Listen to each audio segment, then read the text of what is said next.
Hello. So this is State of Mind, and I have Freddie Stevenson, and Freddie.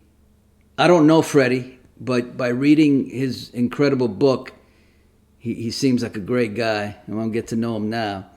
He's played football most of his life, and now we'll get more into all that stuff. But he wrote this book called Trials to Triumph. And it's kind of a don't listen to what anybody says book. And I love that. I want to get into the haters with Freddie because I've been through that, man. And it's like a motivational book. I read it, man, and I was into it. I really was into it. So, Freddie, how are you, buddy? I'm great. I'm blessed. I'm in Tallahassee right now. We finished up a big weekend. One of my friends, he had a giveaway weekend yesterday. We gave out backpacks and did a food drive. Yeah, I saw that on your Instagram. We had lines around the whole entire block, and then we finished up with a camp today. So just to experience that was a blessing. What is it that you were giving away, and what exactly were you doing? Okay, yeah, the book bag drive, giving away school supplies. Wow. Giving away food to families that are struggling, have been hit hard by the pandemic. Giving away chicken, ground turkey, snacks, canned foods, things of that nature, and just loading the families up. And it was great to see. And we pulled in and we saw the line around the block, and it was like that the whole entire day. We were expected to end at noon. We started at 9. And it was so successful, we ended up wrapping everything up at 11 o'clock. What? Yeah. You know what I call you? An angel. Seriously, you're doing God's work, man. You're doing God's work, and that's amazing. Beautiful, man. Let's. I want to talk about how it was, how you grew up, and how difficult that was and whatnot. Okay. No. Yeah, growing up, it was definitely tough. We had our ups and our downs early on in our life. I mean, I think as a kid, we had everything that we could have wanted, and I talk about it in my book. I didn't really know what my father had his hands in, and I found out by surprise. But my father was a huge drug trafficker. And one day the feds came in and they kicked the door down and took my father away. And we didn't know when he was going to come back. They didn't give him a sentence. And I remember the judge telling him that he wouldn't get out before he was 52. So that's minimum 52. Damn. That's how long he's going to be in prison. He was gambling too, right? Was he a gambler? Yeah, my father was a big gambler. Yeah. But, our life immediately shifted. A family that didn't really want for anything. Now my mother, she has the tough task of raising 5 kids on her own, and times got hard. We found ourselves homeless, bouncing around from place to place, she was working 2 to 3 jobs, trying to make ends meet. It was just difficult to watch her go through that. And as a kid, it's crazy because we see it going on, but you don't truly understand it. Yeah. You're a kid, so you're just still trying to have fun and make the most out of your situation. And I remember a situation in particular. It's an evening one day, like 8 o'clock, and we hadn't eaten the whole entire day. And my baby sister, she just went to crying because she's hungry. And my brothers and sisters, we're looking at each other like, man, we usually eat something, worst case scenario, a piece of bread by now, but we hadn't eaten, so we're getting worried as well. And my mom, she gathers everybody together, and she just walks us down the street. Then we come up on the McDonald's, and once we go inside, she orders a cheeseburger. And everybody's looking around like, man, there's 5 of us. Like, what are we going to do with one cheeseburger? Damn. And we didn't know that my mom only had $1 to her name at the time. So the total comes out to $1.05. And for some reason, the cashier, she was being difficult that day and wouldn't allow my mother to get the burger with just $1. So my mom had to go around McDonald's and beg for a nickel. And eventually somebody was generous enough to give her the nickel. She gathered us all up, walked us outside, and started slicing it into 5 pieces. And we started eating. And as we're eating, my older sister notices that my mom wasn't eating. And she asked her why she wasn't eating. And the rest of us, we started looking around and we offered her our food. And she just burst into tears and turned it down. And that was the moment through everything. Like she didn't really let us see her emotional or break down. And we didn't really, like, we knew we were struggling, but we didn't know how bad until, because you're a kid. But once that happened, that's when like everybody's looking around like, man, this is tough. And that moment stuck with me my whole entire life. You know what's funny, man? It's not funny, but it that's the moment, I wrote it here, man, that stuck with me. That what this whole story you're saying is something I needed to talk to you about, because it was such a beautiful moment that your mom, it's just so not, unselfish, man. She probably would starve to death as long as you guys all ate. That's another angel, man. So your dad got out of prison though early, right?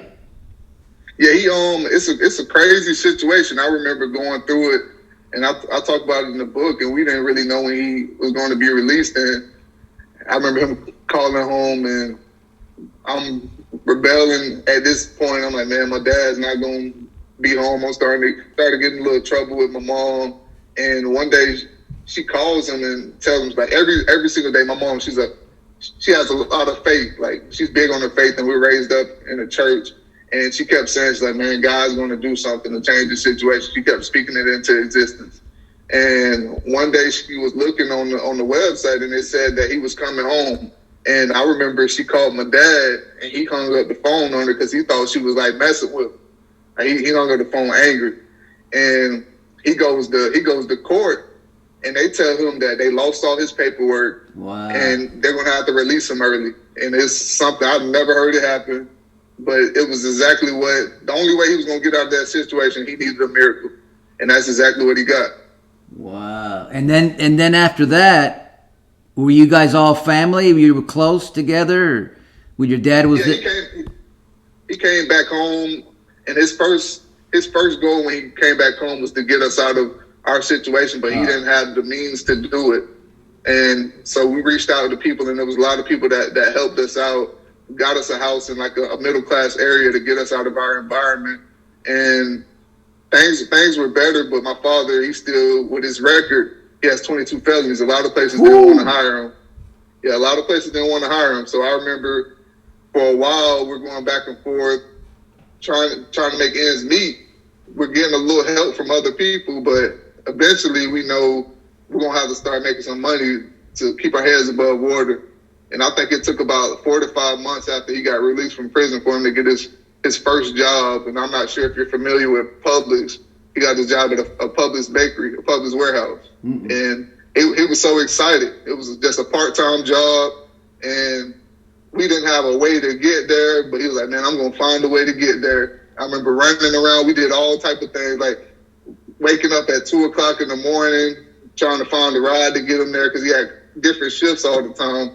But he made it work, and he was definitely committed. And one thing I'll say now, before we get deep into the story, I just respect him because I know it's tough coming back out of prison and you don't get a lot of opportunities. Yeah. I know it's tough not to go back to that old lifestyle, especially when you're trying to take care of family. But he stayed with it. He stuck with it. And now he's a pastor. He has his own church. So wow. You just got to think. Yeah, when you talk about the mental toughness, being disciplined, that's somebody that embodies everything that you're looking for. And to have that back in my household, I think it helped me a lot in my life. Now, that's amazing. That's just incredible. I thought maybe he went back into that life or something. Now he's a pastor. That's phenomenal. So let's talk football, man. Did you say the great line that I love that you say is you were a man among boys. Now, when you were young and you got into football, did you know, like right away, you were just gonna do it because something in you, your gut, made you feel like, you know what, I can do this? I mean, early on, I was always confident in my ability, and I remember just playing at the park with older kids. They would always pick me over the kids their age. So I was always that guy. Like, they knew, like, man, he's gonna be good when he gets older. But I didn't truly know. I don't think until I started playing organized football. And when I started playing organized football, they bring a kid that's from the inner city, and we didn't have any money, and they paid money just for me to play in that league. And I was absolutely dominating that league. It was a league that was in the suburbs, and you got this kid from the inner city scoring 4 or 5 touchdowns a game. And the dream's like, man, I may have a chance to do this. I know it's early on, but I'm scoring 4 or 5 touchdowns a game. How does it feel to be that good, man? It's crazy. I'm playing, and I'm like, man, it's times where I'm like, man, this is kind of too easy. Like, I may have to go to a different league. But I was just that good early on. But then you okay, so you're probably feeling that for a long time, high school. Then you get into college, Florida State, right? Yes, sir. Now, were you still that good then when you got into Florida, or did it lessen? You know what I mean? I'm still that good, but everybody's that good. Oh yeah. So that's where the dynamic kind of changes a little bit. Everybody was that good in little league. Everybody was that good in high school. So now you have all these elite players on the same level. And then wow. And you played in Florida for how many years? 4 years? 4 years, yep. 4 years. And then you got injured. How is it when you get injured? Do you go through any kind of depression? Any kind of... Yeah, the injury I had, I believe it was my junior year of high school, and they were telling me that my career was over. And this is before I even have colleges offer me an opportunity to attend their school. So I had nobody really looking at me. So a person that has these dreams and aspirations of playing in the NFL, you're being told by doctors that your career is over. You may never play again. Man, that depression set in, doubts. I was like, man, if I'm not ever able to play football again, what am I going to do? This is what I've been training for all these years. And I had 2 surgeries, and I was stuck in my bed for 4 to 5 months. I had to have teachers come to the school because I was going to have to drop out. I didn't have a math class, I believe, so I had a math teacher coming in to teach me at home, and the rest of my class was over the phone because I couldn't get out of bed. And I'm stuck in the bed not knowing what's going to happen. The only time I could leave is when I'm going to rehab. And it was hard to see the light at the end of the tunnel. And, yeah, sometimes I'm a person that has a lot of confidence. I'm very optimistic. But even during those times, as a human, those doubts creep in. And the more you don't push them away, the more they begin to take over you. Yeah. Now, what does depression look like to you? Was it kind of you didn't want to get out of bed? You had negative thoughts? You feel heavy? I didn't want to get out of bed. I didn't want to talk to anybody. Like, once I was able to move around a little bit more, early on, I couldn't really move. My leg would have swelled up a good bit because I just had the surgery, so I couldn't let my leg hang for too long. But once I was able to move a little bit more, yeah, I would just stay in my room, wouldn't answer my phone. Family, then I didn't really want them bothering me. And it was definitely a tough time. Those doubts started to creep in. I'm like, man, nobody's going to take a chance on me now. They weren't looking at me before, and now I may never be able to play again. So I'm just in my room, mad at the world, depressed, feeling like I'm worthless. And I didn't want anybody to bother me. How did that change to overcoming it? What kind of thoughts did you have to overcome it, and what happened that you got? Obviously, you got up, you kept playing football for how many years?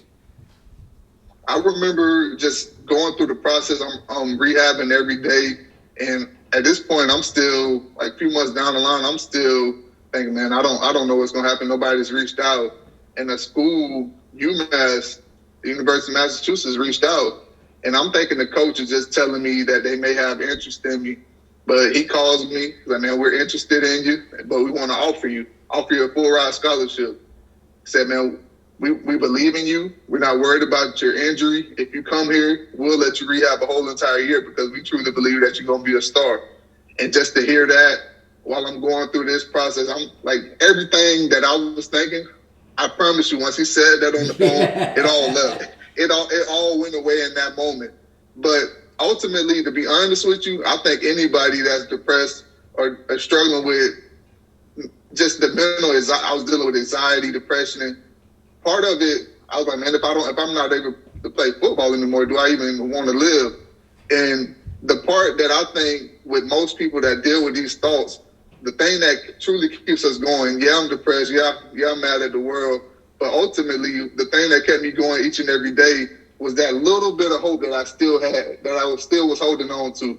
Still like, man, this is my dream. I know it doesn't look good, but I feel like I'm still going to find a way to accomplish this. So for anybody out there that's struggling, you're depressed, you may feel suicidal, continue to hold on to the last bit of hope that you have. Yes. Because there's still life, and there's still a chance.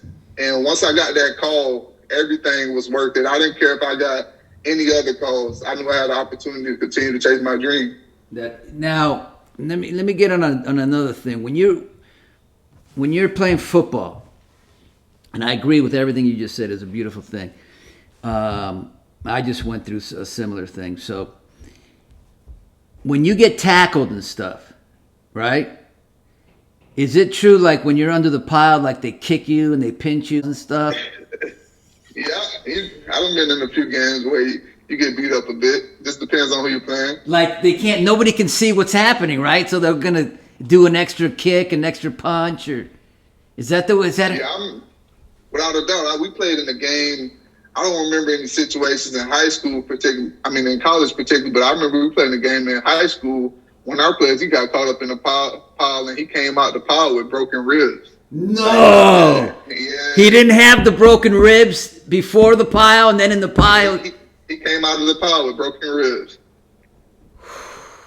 Wow. Yeah, because I heard maybe it's like you get your eyes poked, and you can't do anything because you're under that pile.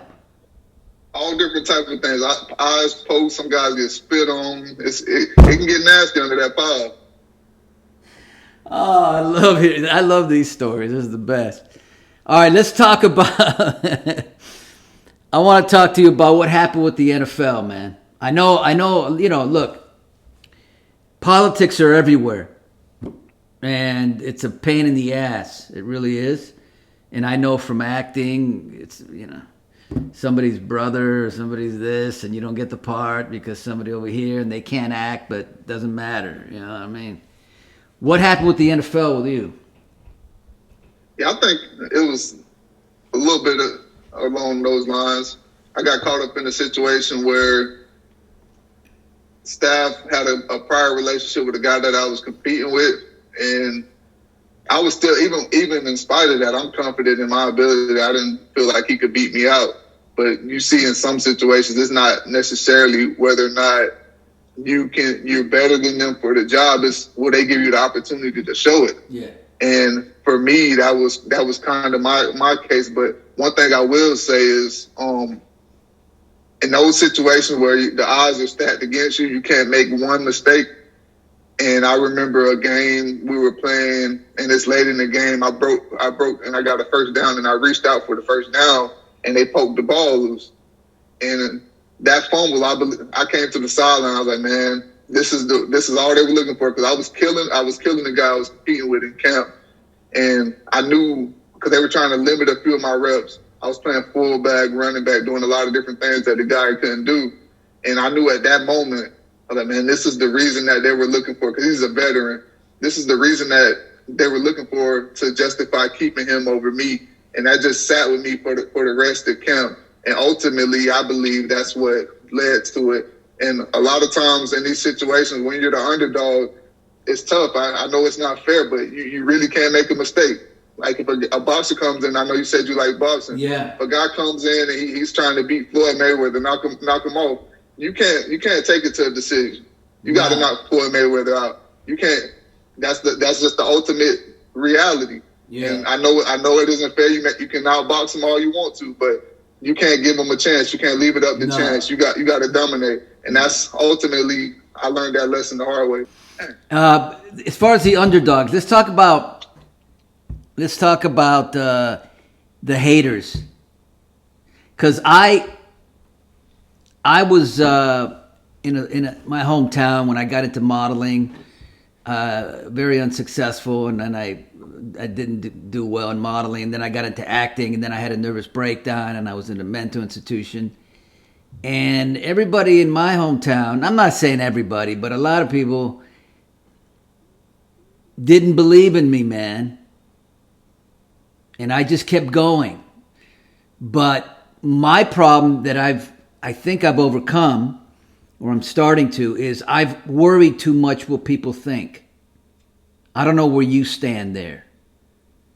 Yeah, I'm right with you. I used to worry what everybody thought, and it used to bother me when people didn't support me, especially when you're somebody that sacrifices so much just to see other people happy. It used to bother me, but now I'm in a place I've seen people ride my wave and my coattail when they saw that I was successful. And then I see those same people give up on me and talk bad about me once I wasn't in the league anymore. So I don't worry about it. I'm myself now.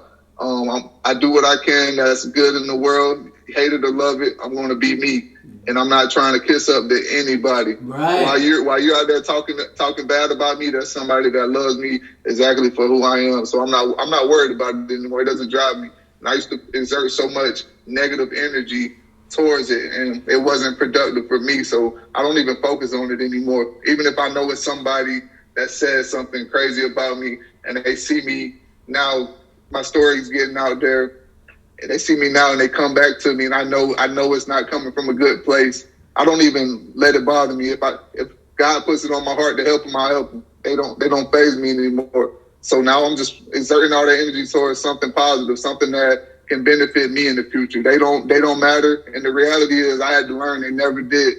And just taking that perspective, it's helped me so much.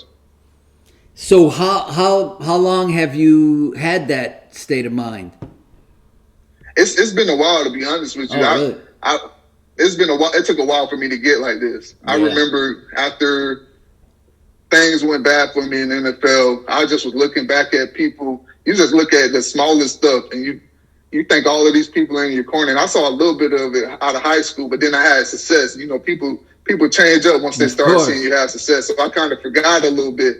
But once I was out of the NFL, I got a reality check. Like, these people were never in your corner. Mm-mm. They just wanted to ride the wave while it was hot, while it was rolling. And once I seen all these people, they stopped reaching out. Then they're talking bad about me. I mean, I had one guy reach out to me directly, and he was like, "Man, do you ever feel like a bum because you're not playing anymore?" And I'm like, "Man, like, wow. I don't care how." Yeah, and it was wild to me that he said that, because I'm never the type of person to compare myself to anybody. But if you look at the reality, I was still at a far better place in my life than he was. So I was like, man, but it was the reality. He just wanted to take the time out to let me know, like, and he knew that it would bother me. But just to see how people switched up, I think it was the best for me to realize that, because I had to refocus. And sometimes in life, especially like people like us, kind-hearted people will take your loyalty, your kindness as a weakness. And I had to learn, like, man, you got to focus on you. And that was my reality check. So now it's not me being rude. It's not me being an a-hole. It's just me, man. Listen, I know if I was on fire right now, a lot of you people that I would sacrifice for, you wouldn't piss on me. No. So I'm gonna focus on what I'm doing, continue to make an impact. And if you're trying to get in the way of that, you're gonna get ran over. Either you're with me or you're not. Either way, it doesn't matter. That's kind of the way I feel now, man. But it's taken me 58 years to get to. Hey, everybody has their journey. I'm just glad that you found out. Thank you, man. Here's this book, Trials to Triumph. It's amazing. You know, look, I'm not a big reader, but I think I read it in a couple hours. All right, Freddie. Thank you. Keep doing what you're doing. I appreciate you having me. Definitely a great conversation, man. Going back and forth with you, just talking life and sports. That's what I love, man.